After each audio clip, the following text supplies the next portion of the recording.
Seedlings in seedbed management. Ay, kalimutan ko mag-harvest ang palaya dito, guys. Sayang, hindi ko na-harvestan kahapon. Mahal pa naman, no? So may nagtanong kumusta yung seedbed or yung seedlings natin in seedbed. Ito na po, no? Seedlings management dito sa ating upo area. Tapos dito, no, inisprayan natin ng contact herbicides sa ilalim. Tigok na yung damo dito sa upo. So wala ng damo yung upo. Tapos gagawin ko ngayon Sunday, alas 4 ng hapon na. After kami nagtabo ng mulch ay mag-harvest ako sa upo.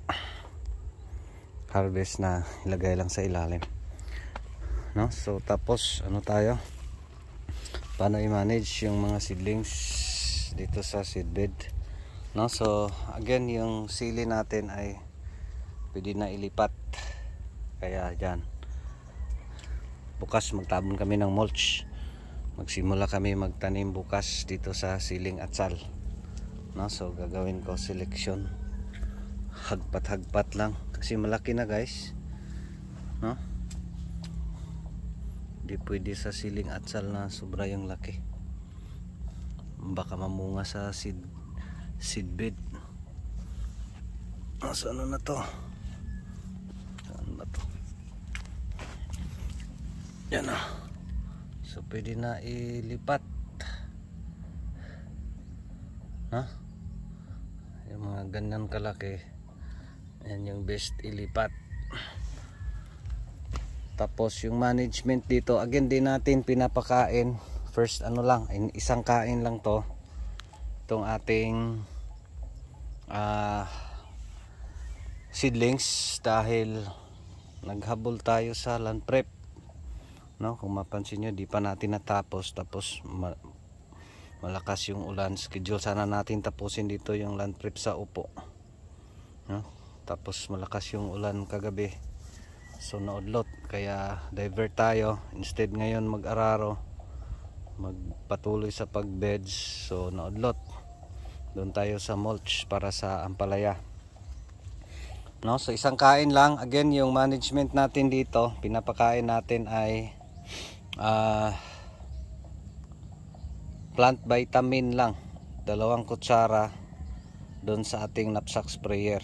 So isang kain lang.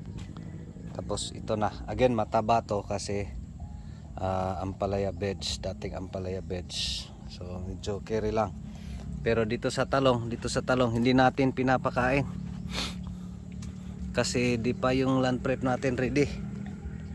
Kailangan na tong pakainin.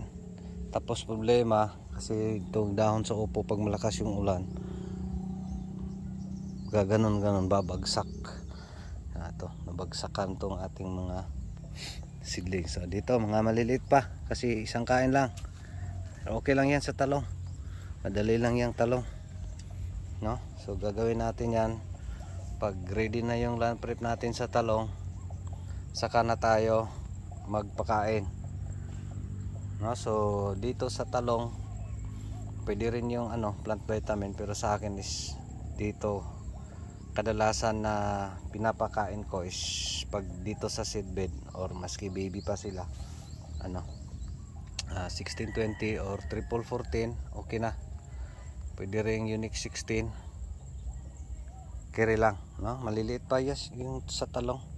Tapos sobrang dami, ayan. So kailangan talagang pakainin pag ganyan yung itsura nila, yung bang sobra ka siksik.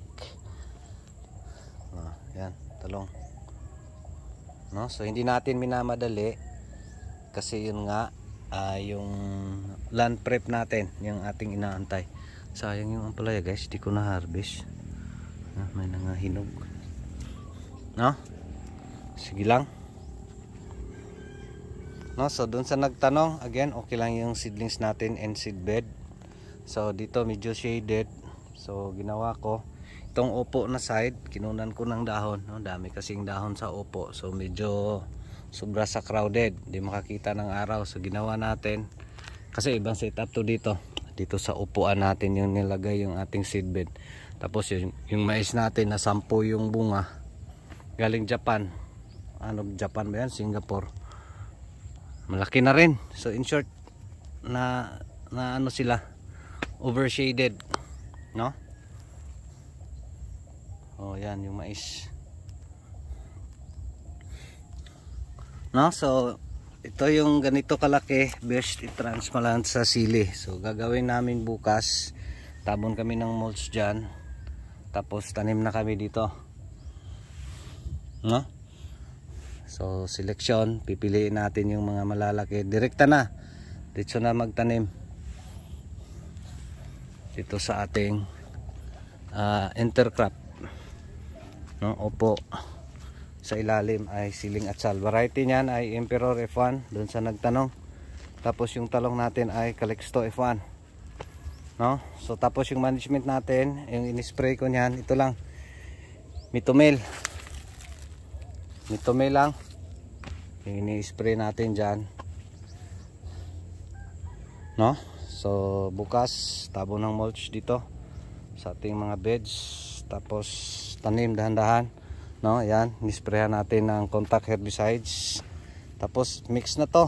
May nagtanong sa atin, okay lang ba matamaan yung ampalaya pag nag-spray ng contact herbicides? Again, pag matamaan yung ampalaya, lahat ng mga ano niya dito sa ilalim ay masusunog talaga, kasi nga contact.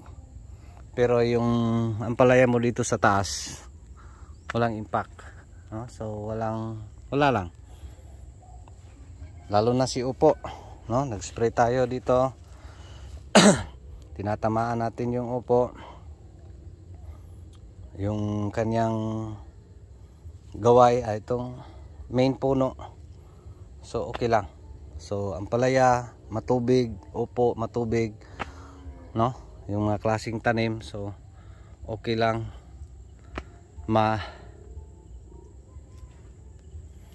matamaan, provided contact herbicides yung gamit nyo, wag lang yung systemic, no? So update sa ating upo, magha-harvest ako ngayon. Thanks God,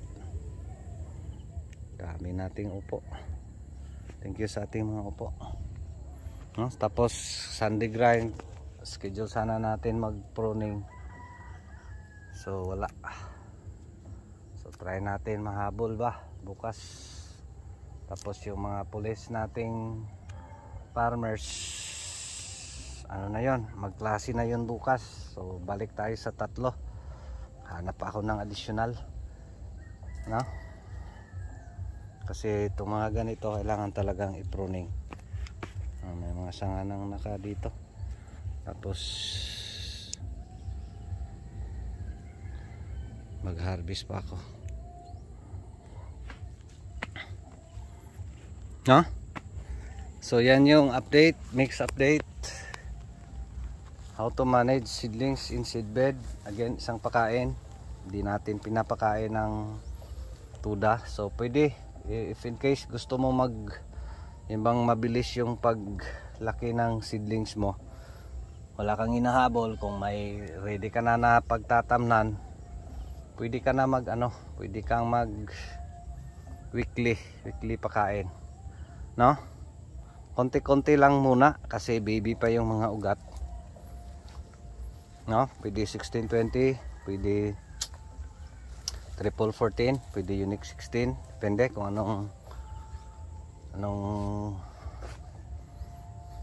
meron sa area ninyo, no? Tapos yung dami pag dyan sa seedbed, konti-konti lang muna, maski 3 kutsara isang balde, o 3 kutsara na 16-20 sa 16 liter ay okay na. Once again, misprayan natin to ng contact herbicides gamit yung Dead Shock, mura lang. Itong ating upo, dami kong i-harvest guys. Thank you sa ating mga upo. Tapos may mga ampalaya to, Yun nga, di kaya ng ampalaya yung upo, no? Tapos yung frequency ng spraying natin sa upo ay ano lang,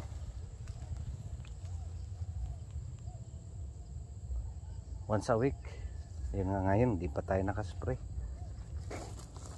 lampas 1 week. So yun lang, again, udlot yung paggawa natin ng beds kasi maulan. So schedule sana natin ngayon dahil maulan, so wala. So yan yung mukha ng ating upo. Mag-harvest ako ngayon ng 1,000 na naman. Thank you sa ating mga upo. Mas marami pa ngayon, no? So yun yung management. Yun lang, maraming salamat. Ito pa rin si Jupilo Farmer, anak ni Mapoy ang farmer nga gwapo, suhito, may kahibalo pa nagsaba kay mga harvest kong upo. Thank you Lord, God bless everyone. Thank you, no? So dito guys, nasprehan na natin ng contact herbicides, no? So tapos naglagay ng ipot basal sa ating sili. So gagawin ko pa niyan, mag-spray tayo ng Biozyme dyan sa ating ipot sa beds, no? So before magtanim ng sili. Kaya grabe na yung upo natin guys. Ganito kalaki yung upo pala. Ito yung pang seeds natin. Giant upo. Yan, giant upo. Ilang kilo na.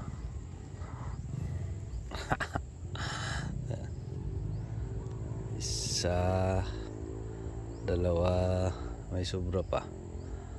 Tapos yung bilog niya,